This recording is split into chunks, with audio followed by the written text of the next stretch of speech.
అందరికీ నమస్కారం. కార్తీక మాసంలో పూజలు చేయడం వల్ల కలిగే పుణ్యం గురించి తెలుసుకుందాం. కార్తీక మాసం హిందూ పంచాంగంలో అత్యంత పవిత్రమైన నెలలలో ఒకటి. ఇది సాధారణంగా అశ్వయుజ మాసం తర్వాత మరియు మార్గశిర మాసం ముందు వస్తుంది.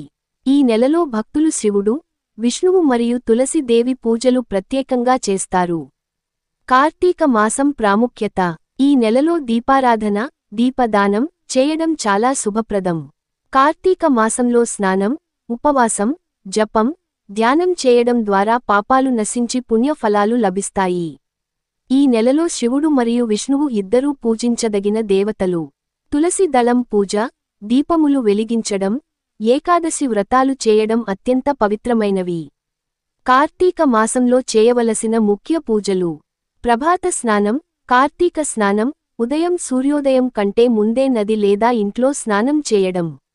దీపారాధన. ప్రతి సాయంత్రం దీపం వెలిగించి దేవుడి ముందు ఉంచడం.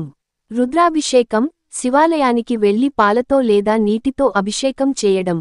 తులసి పూజ. తులసి మొక్కకు దీపం వెలిగించి ప్రదక్షిణలు చేయడం. వ్రతాలు మరియు దానాలు. ఉపవాసం, దీపదానం, అన్నదానం చేయడం. కార్తీక మాసంలో చేయకూడనివి. మాంసం, మద్యపానం తినకూడదు. అబద్ధం, కోపం, దూషణ, హింస వంటి వాటిని దూరంగా ఉంచాలి. కార్తీక మాసం భక్తి, పవిత్రత, పుణ్యానికి ప్రతీక. ఈ నెలలో చిన్న మంచి పనులు చేసినా వాటి ఫలితం అనేక రెట్లు పెరుగుతుంది.